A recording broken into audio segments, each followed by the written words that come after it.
Hi, I'm Bill Stanczykiewicz, Assistant Dean for External Relations at the Indiana University Lilly Family School of Philanthropy. And I'm joined today by my colleague, Dr. Shariq Siddiqui. And Dr. Siddiqui is the director of the Muslim Philanthropy Institute, where he conducts research and also teaches academic courses for our college. Dr. Siddiqui, thanks so much for being with us. And as we learn more about your areas of expertise, the first question is, what led you into a professional career in scholarship within the academy? Sure. So thank you so much for having me today. And, I, like most of the people in our field, wanted to make the world a better place. Right out of college, I took a year off as sabbatical, trying to figure out what can I do to make the world a better place. And that resulted in me finding the School of Philanthropy, back then the Center on Philanthropy, and realizing it's a profession. You actually go in and work day in, day out to do this. And I went in, got a master's, and then started a career in this field as a development person, then on as an executive director and a programs person, and realized, you know what? We don't know all that we can know to make the world a better place. And I wanted to do that because the central theme of my life has, from the moment that I saw the Center on Philanthropy the first time, was how do I make the world a better place than when I found it? And it started out in a career, and now it's through scholarship. And you did that in your initial academic journey through a master's degree. You did that as a practitioner where you employed, learned about, developed best practices. And then you went on to get your doctoral degree and move on. Your position before you joined our school was leading Arnova, the premier international research organization.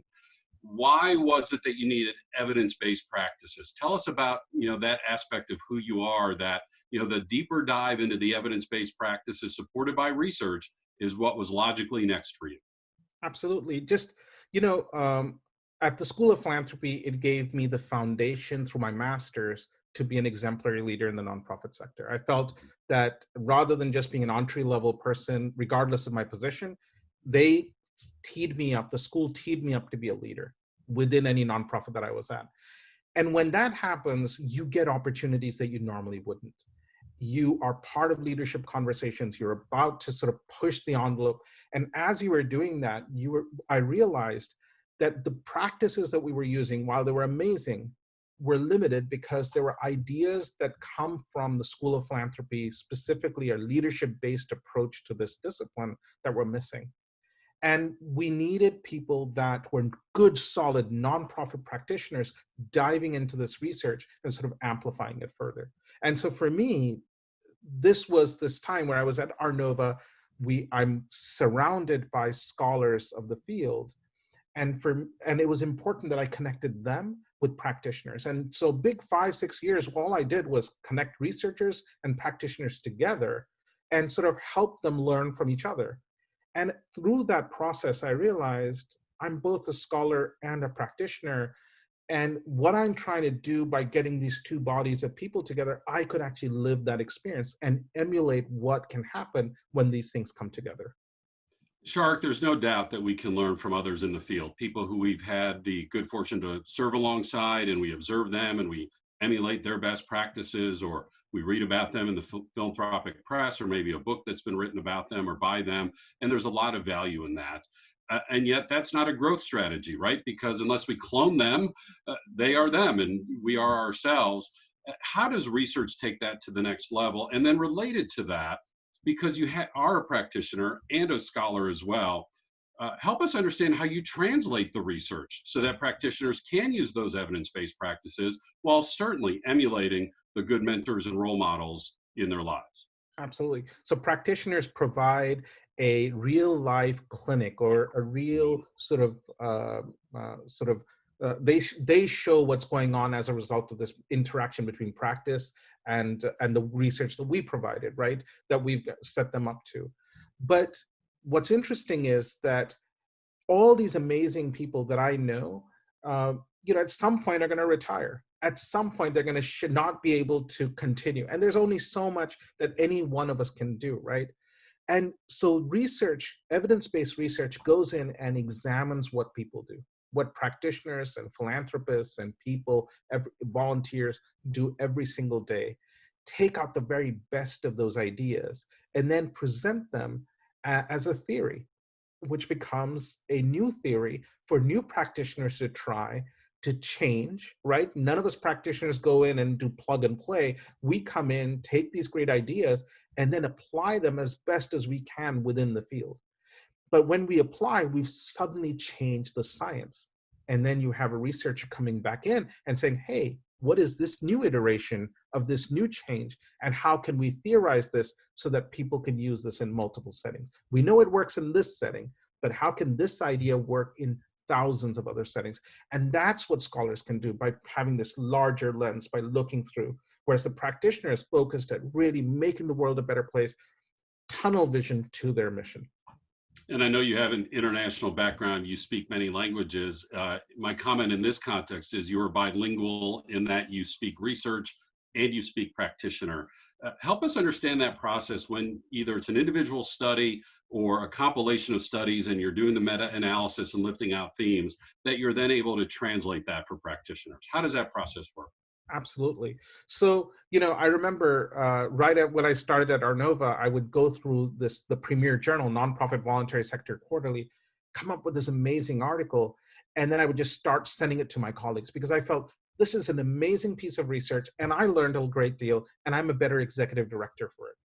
And then I would send it to all my friends in the practitioner world, and no response, total silence.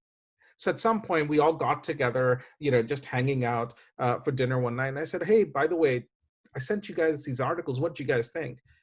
And they said, to be honest, we read through some of it, but it was too dense and we just didn't feel like it worked for us.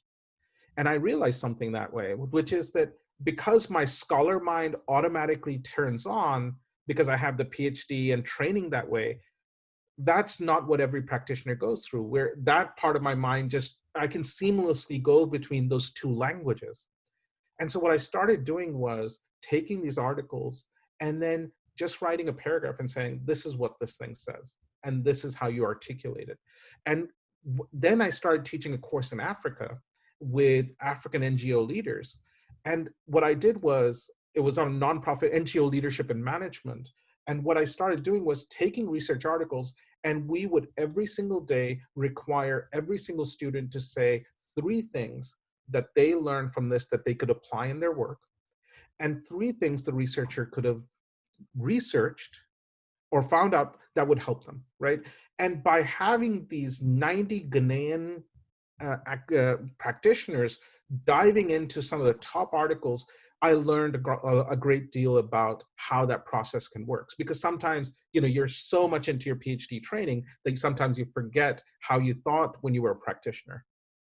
And now all of us benefit as a result, both in the academy as you research and teach, and then the practitioners as you translate for the rest of the philanthropic sector, including through the fundraising school as part of the Indiana University Lilly Family School of Philanthropy. So what are the themes of your research? Sure. So I focus on Muslim nonprofits as a case study, but I ultimately look at how do nonprofits and nonprofit leaders deal with issues of power, legitimacy, and diversity during times of crisis, right? And, 9/11 was a crisis. The Great Recession was a crisis. COVID-19, the pandemic, is a crisis. And these are crises in the United States, but globally, there are crises happening to nonprofits externally that we have no control over, but we have to live through. But then there are internal crises to nonprofits. A founder leaves, or a donor leaves, or there's some scandal, or you're one of your constituents. I had this where when I was a practitioner, one of my clients died, right, was killed, and so on. These are internal crises. So how do we navigate these things? And how do we deal with them while we're still trying to deal with issues of power? Because power exists. It's not good or bad. It just exists. When we're incredibly diverse, right? We speak different languages. We are different groups of people.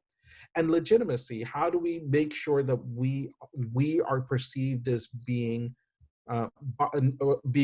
legitimate in the eyes of our constituents? And so to research these ideas, I look at the Muslim nonprofit sector and Muslim philanthropy, because if there was any community under scrutiny, under crisis consistently since 9/11, it's that. So I almost get a laboratory where the experiments are already happening. I just have to come in and observe and then hopefully learn from that and then provide analysis to the broader sector.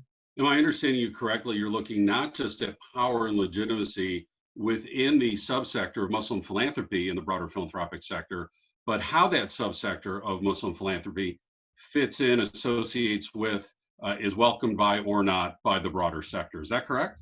That's absolutely correct, right? Because ultimately, those nonprofits are American, right? I study American nonprofits, and these nonprofits are American, right? So, how do they engage? And so, as Americans, we don't always stay within our shells, right? We're engaging with people all of the time.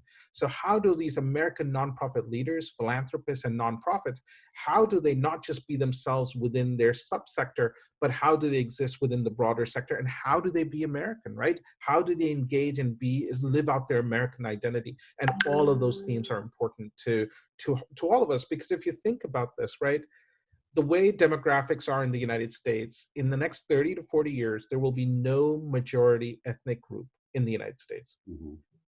But right now, if you look at the Muslim population, it's only 1%, but no one ethnic group is a majority. So if we can figure out how they can manage being a non-majority group and figuring out how to live in a vibrant way, that has lessons for us 20, 30 years from down the road, when we as a country, as a whole, will have to deal with those same issues. Across demographics. Across demographics. Yeah, that's wonderful. Dr. Siddiqui, help us understand then, how do these themes inform your teaching as you teach courses for the Indiana University Lilly Family School of Philanthropy? So for me, the ultimate goal within my teaching is to take the ideas on our research, which is we have all these crises that are happening, and these crises result in people seeing there's a crisis and wanting to make it better. If I were to think about every single one of the students that we have at our school, they want to make the world a better place. And every time I ask them, why do you want to make the world a better place? They point me to a certain crisis that's happening, whether it's in the inner city, whether it's globally, whether it is whether it's in education or anywhere. And so they see something that they want to fix, right? And they come to us because we provide them the tools to get onto that journey to fix those problems, right? They need the tools, they need the knowledge, and they need the legitimacy, all of which the school provides. It provided me as a student, and it provides them now as they can go through that.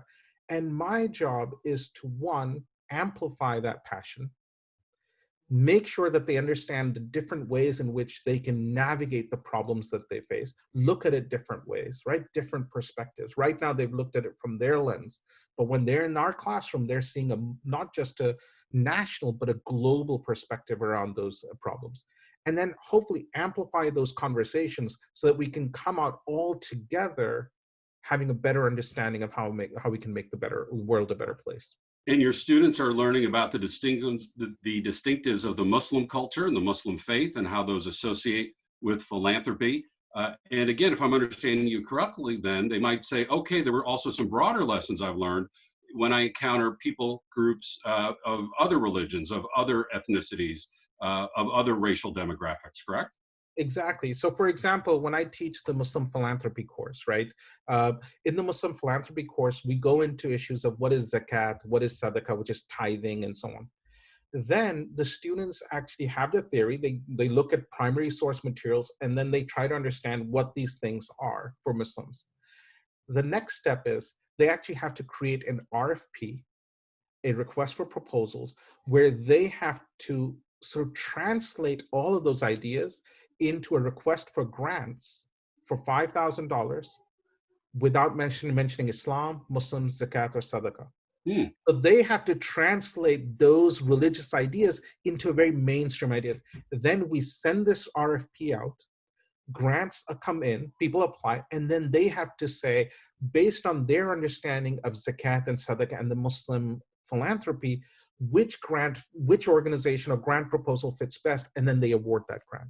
So the idea is it's not just these theories, and it's not just looking at how Muslims think about these things, but how do those translate into a larger sector? And students in that class are both Muslim and non-Muslim. So it's an interesting conversation because everybody comes with different perspectives.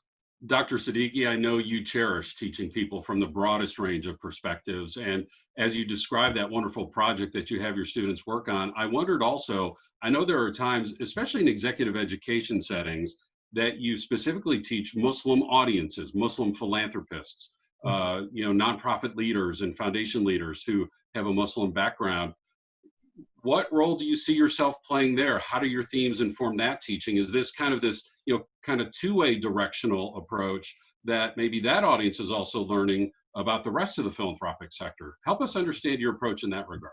Absolutely. So the one thing is that that audience, the Muslim sector, learns about broader themes, right? Because ultimately, regardless of whether you're Muslim, Christian, Jewish, you have a certain understanding of philanthropy and the global sector, and everybody can learn something about what's going on broadly. But the other part that I also do is that we don't know enough about Muslims, not just everybody, not just non-Muslims, but Muslims don't know enough about Muslims, right? I know about me, but how do I know about this collective group of 3.5 million or 1.6 billion? Nobody's doing enough research. That's where we come in. So we're going in at the Lake Institute and Faith in Giving and providing research. And that research then brings us knowledge about that group. And so for the last year, I've been on a speaking tour presenting research that surprises many Muslims. And by helping them understand themselves better, based on a research evidence-based knowledge, right? They can be better at what they do in terms of working. They can find places to fix, right? Everybody needs to improve, but at the same time, they can see opportunities that didn't exist before. And so the Lake Institute just funded a poll of Muslim philanthropists, and we found some amazing things, right? And that knowledge. So for the last year, that's what I've been going around the country is talking about that, and people are surprised. So what's interesting is it's not just that non-Muslims need to know Muslims better. Sometimes Muslims need to know Muslims better as well. Dr. Siddiqui, as you know, the Indiana University Lilly Family School of Philanthropy takes great pride in being an international school. And all of our faculty, all of our staff, our institutes are engaged internationally.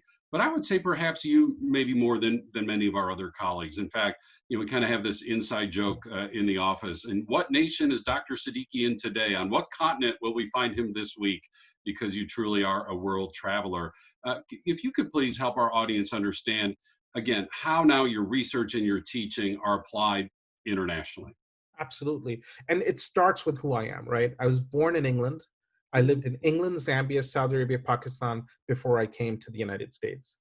I have family in four continents, right? A third of my family lives in Asia, a third in Europe, and then, well, some certain percentage in the United States. So we're all over, right? So my identity, very proudly American, but it's very global.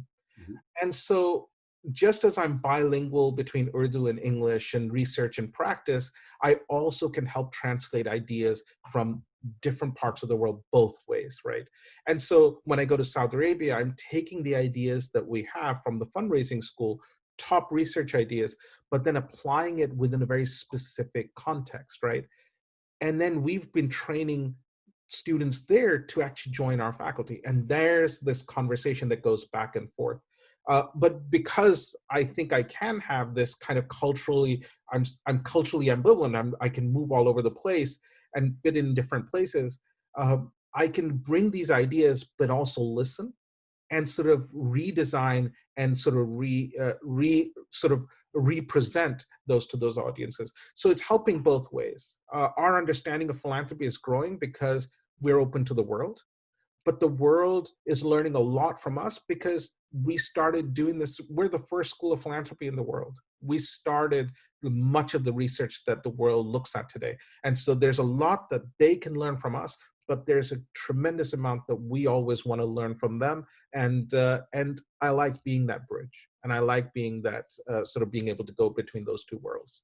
That is such a rich perspective. Thank you for sharing that. And I can only imagine how often you have to get a new passport because all the paper being stamped and it's time for another one with all of your world travels. Kind of the last area that I would like to talk with you about, how would you describe what you're trying to accomplish with students in our academic setting? What success looks like, whether it's in the classroom, other academic engagement opportunities.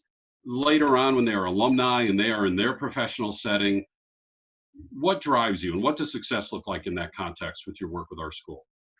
I think two important words: amplify and empower, right? Students come to me already being leaders. When you decide to join one of our programs, you're a leader. You're not doing something run of the mill. You are taking a step and saying, I'm not like the rest of the world. I'm someone who's going to take an innovative approach to making the world a better place. So they're already leaders, right? They've already made that decision to come here. So I want to amplify that passion and make sure that we don't diminish it through burdening them with research and knowledge that they may not be able to use. So what is that process of amplification? But there's also empowerment. Every single one of my students tells me what they want to know.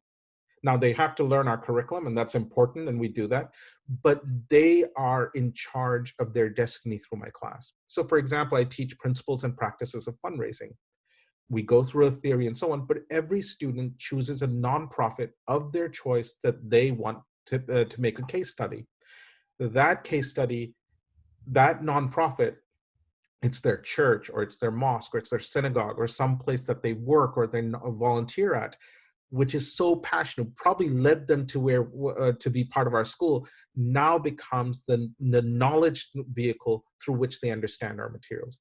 And by the end of that semester, they actually come up with a fundraising plan for that organization. So the idea is, how do we empower them so that they still learn what we want them to know? Because we want to make sure we equip the very best leaders in our field, but do it in a way that they feel that they have ownership of their destiny and they have ownership of the way they want to move forward. And so those two things were very important, because that's the way my professors, whether it was Dwight Burlingame, Tim Seiler, and others, helped me become who I am today. And I want to make sure that I continue that tradition. It's very unique to the School of Philanthropy. Dr. Siddiqui, thank you for your path-breaking research so uniquely to the world. Thank you for how you translate that for practitioners, how you bring that into our classroom, and for describing that with us today. Thank you so much, Bill, for the amazing work that you do and helping me amplify the work that I do. Dr. Shariq Siddiqui is a faculty member at the Indiana University Lilly Family School of Philanthropy, where he also directs the Muslim Philanthropy Initiative. I'm Bill Stanczykiewicz.